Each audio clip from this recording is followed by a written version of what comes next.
So in this video, I'm going to show you how to create a school timetable using schemerangu.com. Right, so right now we're at the main page where there are these buttons: new scheme, lesson plan, learning task. So we're talking about new timetable. But in order to create a new timetable, you need a timetable pass. How do you get it? You just WhatsApp this number, which is right here. Right, so let us start. So once you get your timetable pass, you go to new timetable. So it will start loading the workspace. So the first thing is you have to enter your school name. So here I'm just going to enter Karoi High School, right, just as an example. And the timetable title, you can enter whatever you want here. I'm just going to leave it like this. The year is 2026 and I'm going to say term 2. So once I'm done, I click on this create school timetable. Right, so it will take me to this page now. So here it's saying teacher loads, but we're going to finish our school setup first. So just click where it says school setup here. So I've already put in my school name, the title, the term, the year. The start time now is the time where actually your school starts. So here it's 7:30, right? But you can enter any time here. You just choose from any time here, but I'm just going to leave it at 7:30. You can also do it typing, or you can click on this icon there, right? So I'm just leaving it at 7:30. That's the time that my school starts, right? So as I change things here, like the start time, the periods, right, if I scroll down, it also changes here. So you see 7:30 there, right? If I scroll up, if I put 9:30 for example, and I scroll down, you see it's now 9:30 here. So the time is now starting from 9:30 all the way up to 3, right? So this changes as soon as you do your changes up here, right? So let me go back to 7:30, right? And the periods of the day, mine are 8 for my school, right? But your school might be different, so you might even add 8 or 12, whatever periods that you want, right? So as you can see, it's up to 8 periods here, down here. So if I add more periods here, like 13, it will also add up to 13 periods. So everything that you add here is constrained to the number of periods that you have, right? So you understand better as we move along. So I'm going to just put 8 periods here, and then each period is 40 minutes, and this one I'll explain later, right? So if we scroll down, we're now talking about breaks and lunch. So here it's saying short break after period number 3. So if I scroll down, you see that there's period 1, 2, 3, and then there's a short break here, right? And that break is starting from 9:30 to 9:50. But I want my break to start after period 4. Right, so what do? I just scroll up again. So you don't have to scroll up and down, right, like what I'm doing. So I'm just doing this for the sake of showing you what's happening. So now my break is at after period number 4, just like that. And the break, you can even actually put the minutes that you want this break to be. Right now it's 20 minutes. Let me just put it to 30 minutes, right? This depends with the school. Then lunch, right now it's after period number 5. So if I scroll down again, You see that period number 5 is here, and then we have our lunch, which is starting from 11:20 to 12. But I wanted to start after period number 7.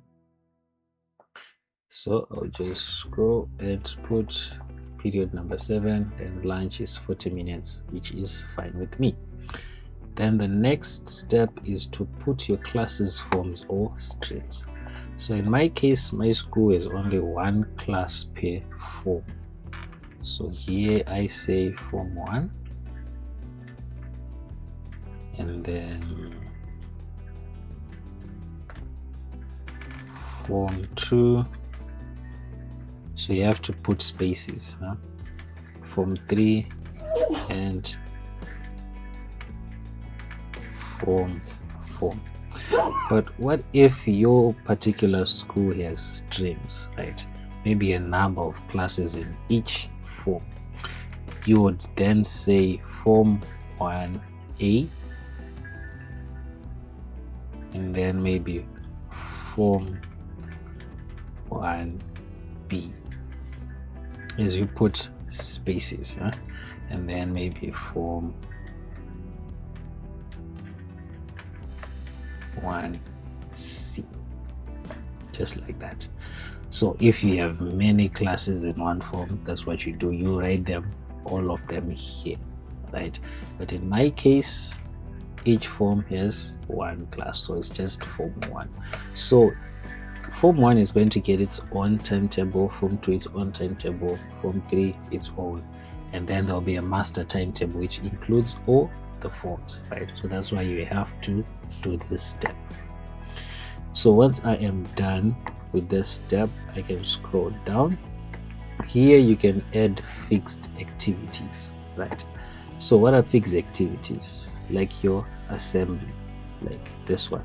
So here just went on to Monday, period 1, there's an assembly. So you see, Monday, period 1, there's an assembly there. But you can even move this maybe to Wednesday.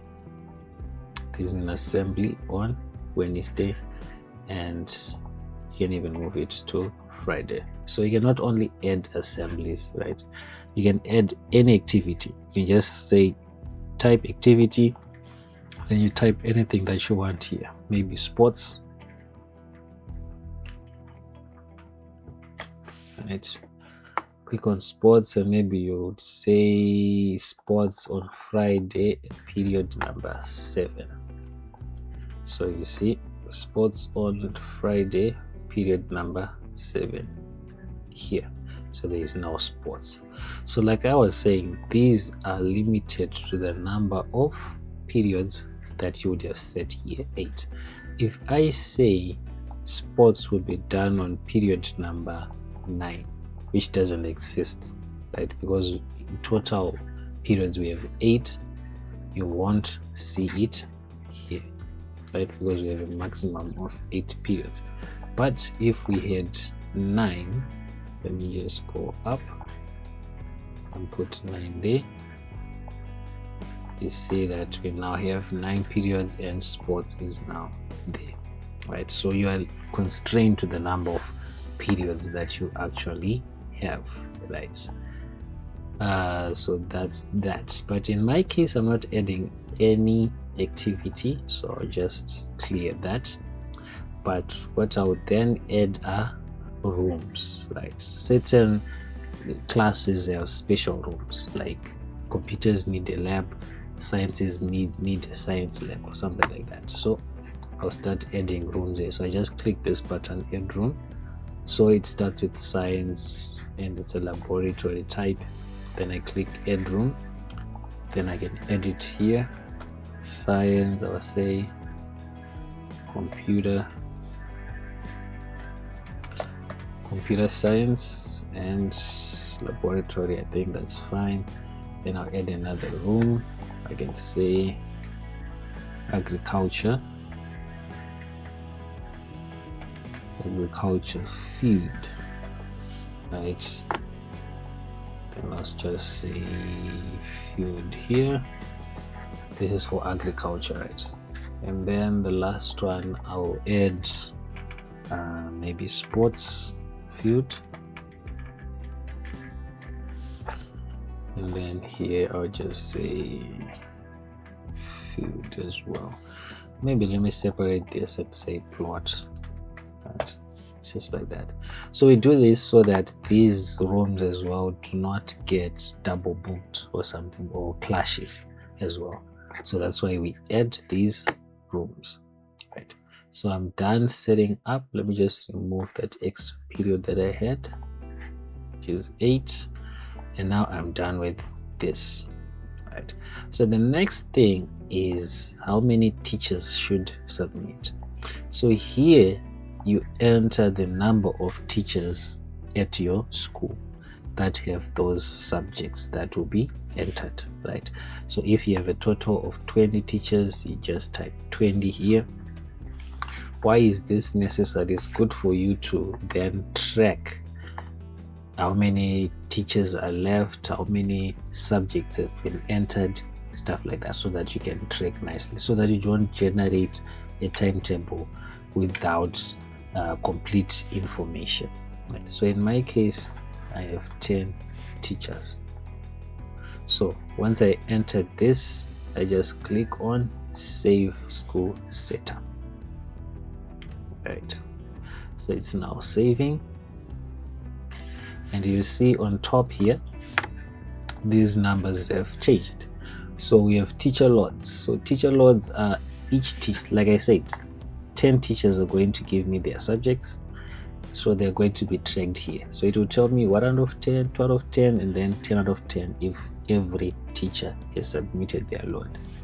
And classes, we have Form 1 to Form 4 right there. So it will tell you that these loads that you have just entered cover maybe Form 1, Form 2, they are 2 out of 4, or 1 out of 4, or 4 out of 4 means all of them have been covered.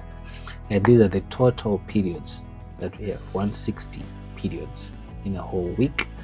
And this will just tell you if you are ready to generate or not. So if these loads are not yet done, it will tell you you can't generate yet because you have missing information.